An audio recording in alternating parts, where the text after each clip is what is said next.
Guys, deluded Guna, what a Premier League fixture week this has been. We've seen Arsenal players talk a lot of stuff and then go and get displayed at the Etihad. United bottled it again versus Chelsea. Liverpool won again. City can't be stopped. The relegation battles, you're seeing a little couple things there. You're seeing Everton, a dramatic comeback against Watford. There's been a couple mad games. It's been a madness this week. So with that being said, let's go with team of the week. Now, in goal was a hard one because I felt there's a lot of keepers that were there. Fabianski could have been in it again. Schmeichel of Leicester could have been there. Even though they lost, I felt Joe Hart played quite well. I thought Courtois played quite good for Chelsea. So there was a lot of candidates to go and goal. And at the risk of saying his name wrong, is it Gazaniga, I cannot say his name, the third choice Spurs keeper that got his chance today. He made a number of saves, man. Yes, Spurs were the better team, the most dominant team. But when called upon, you saw this guy make a number of saves to keep Spurs in the game, to keep them with the 3 points. And I know they probably will beat us, but when you consider they've got a big game after the international break and it's imperative they walk away with 4 points from a side battling relegation, he was a big reason of that. Added to that, and that's why he edged it, because the other keepers that were playing well, they didn't get clean sheets. He kept a clean sheet, so that helped me sway it. I know he plays for the Scum, but he's got to be there. Another player who plays for our rivals at right back, Azpilicueta, that ball to Morata. Oi, how many times are people going to let him get away with this all season? On top of his good defensive display, that assist was the icing on top of the cake.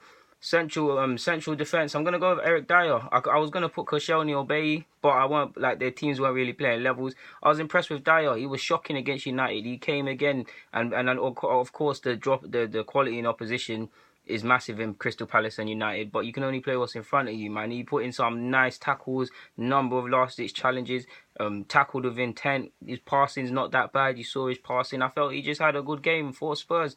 I could have put Davinson Sanchez as well, to be fair, but I'm going to go with Eric Dyer. Left back, before I mentioned the centre-half, left back, Vertonghen. He was playing on the left-hand side of the back three, but I think he's really underrated, man. He does his thing defensively, brings the ball out, he carries it, and he did that today, so he's going to be there.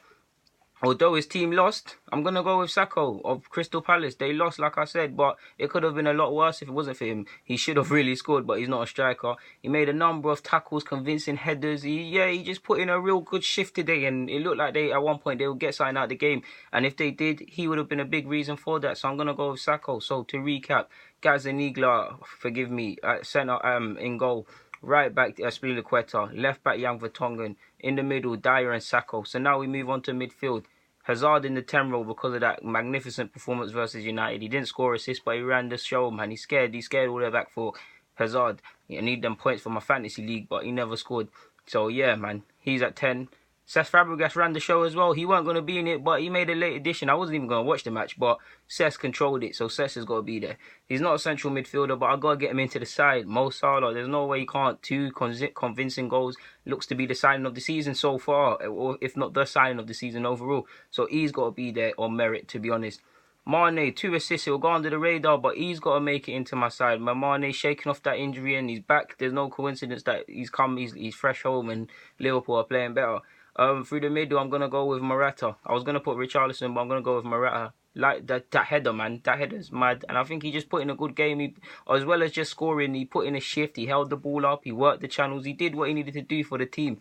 And on the left-hand side, the only Arsenal player other than Wilshere that can leave the field with any sort of credit, Lacazette. No clue why he didn't start, but when he came on, we played. You could see a uptake in our quality. There was intent. There was intent. He was running behind. He was throwing his weight around, and he deserved his goal, man. So yeah, that's my team. So to recap, Gazaniga, forgive me, I've probably said his name like 10 different ways now.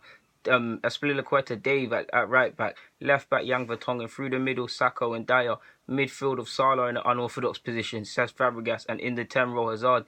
Then we've got Mane, Morata and Lacazette as the forward options. Special mentions have to go out to Fosu Mensah. I have to shout out Mahrez. I have to shout out Davinson Sanchez, Richarlison, Kevin De Bruyne, Silva, Fernandinho, Stones, Edison here and there. I don't think he did that much, but yeah. Joe Hart, Fabianski, Damari Gray, if I haven't said it, Mahrez, Koscielny, Zuma, Bailly. So yeah, a couple other players here and there, but these are the players that I felt really showed up for their sides. Like I said, a couple other players here and there. Glenn Murray, couple Brighton players, but there's too much for me to mention and I have to go into my phones and notes because that's where I store them. But guys, deluded, I'm signing out. That's my Premier League team of the week.